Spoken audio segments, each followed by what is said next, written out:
Yo, what is going on, guys? Got an absolutely hilarious story for you here today titled Ex-Wife Thought That She Would Get a Huge Divorce Payout, but instead she is broke and she is lonely. You know, I always love to see stories like this where you will have women who are essentially trying to scam men with marriage, because that's what marriage is these days, unfortunately. It is a scam.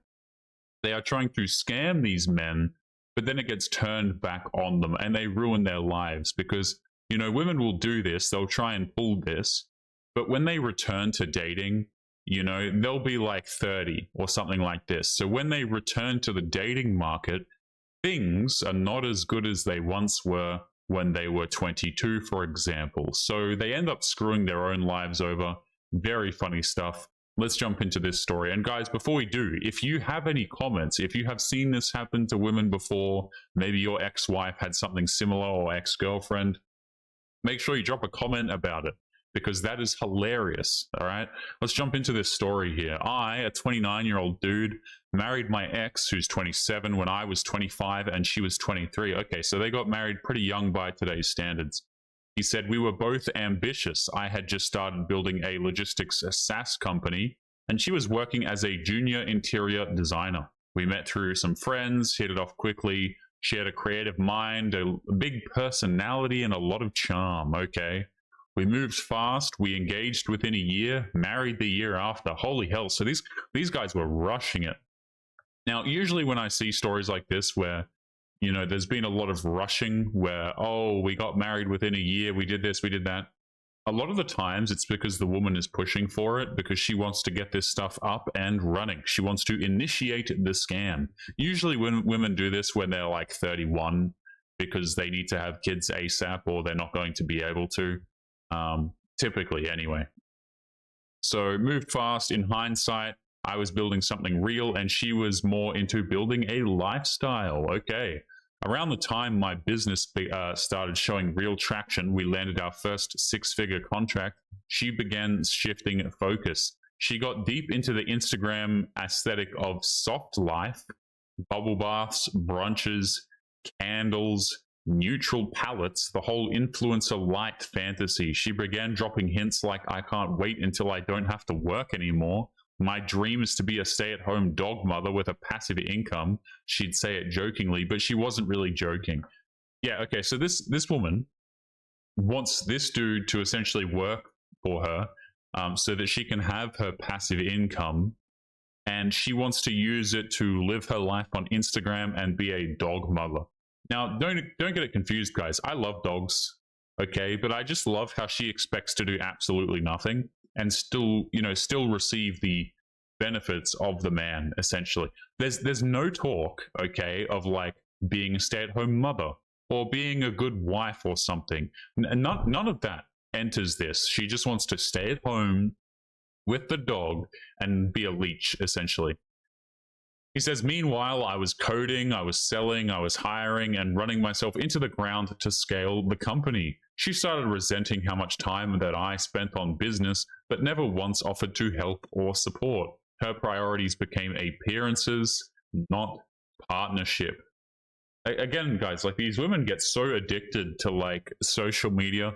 It's kind of like the female equivalent of video games. A lot of guys love video games. I know I like video games, right? Oftentimes, guys, like when I record the TikTok videos and I'm, you know, responding to some woman, I'll have a game in the background that I'm playing at the same time as recording my commentary.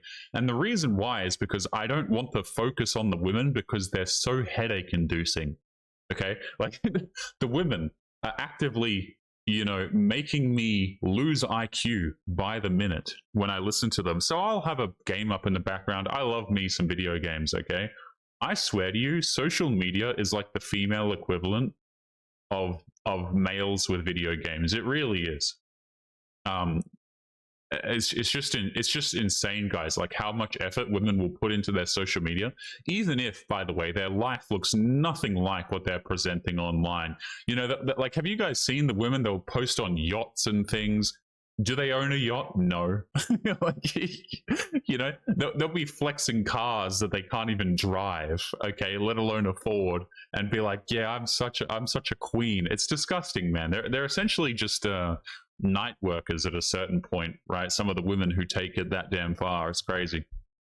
Anyway, I'm getting sidetracked here. So this guy's working hard. He says she started resenting how much time I spent on business, but never once offered to help or support. Her priorities became appearances, not partnership. Right, I already read that. So she's getting pissed that this guy's working hard on his business. That's always a great sign, isn't it?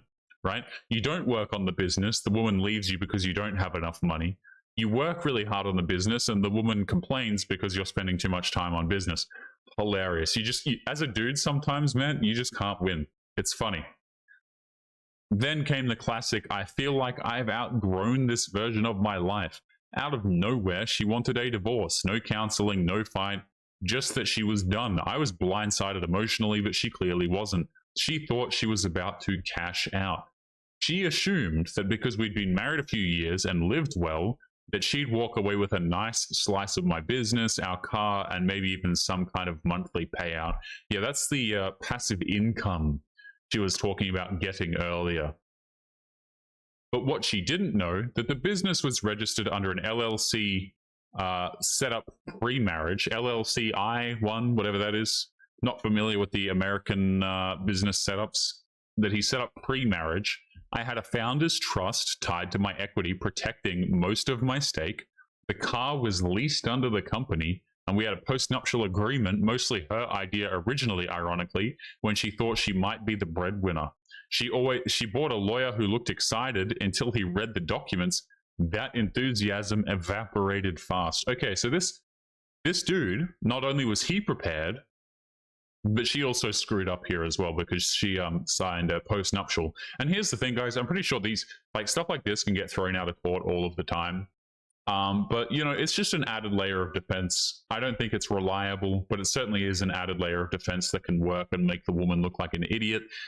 Especially if she can't prove, whether it was signed under duress and things like that. So this guy had it all organized. He had the business set up correctly. He had a founder's trust. The car was leased under the company, so she couldn't get at these things. Fantastic stuff. She walked away with her personal savings and a small settlement. Wait, I kind of missed something here. Let me go back, right? Let's look at this. So the post-nuptial agreement, this is funny. It was her idea originally, and the reason why it was her idea was because she was making the majority of the money.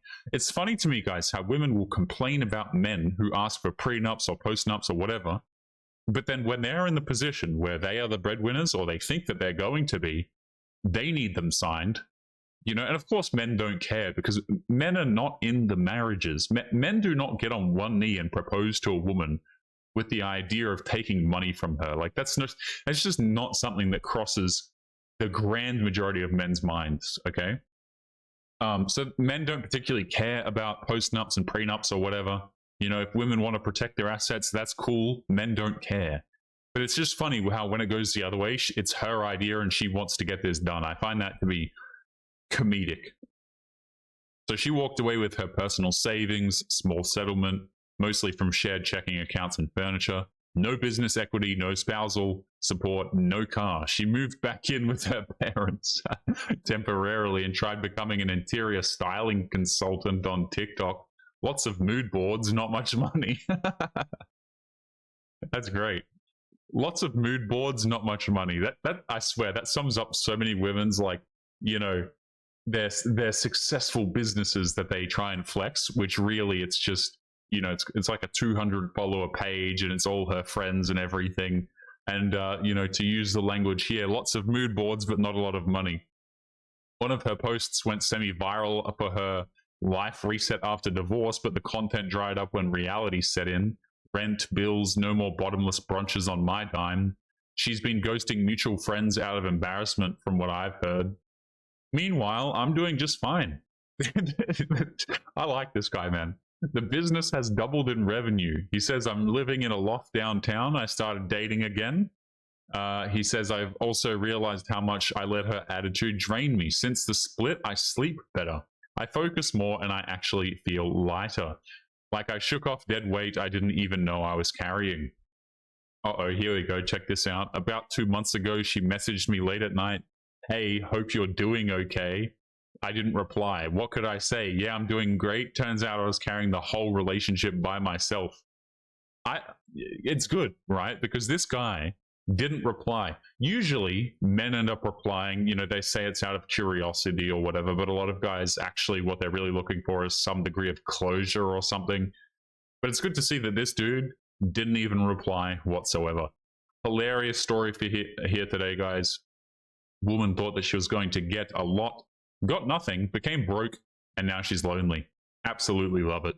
Guys, don't forget to leave your thoughts and your comments. Make sure if you have any similar situations, you drop a comment about it. Make sure you take care of yourselves, and I'll be seeing you all in the next episode. Peace.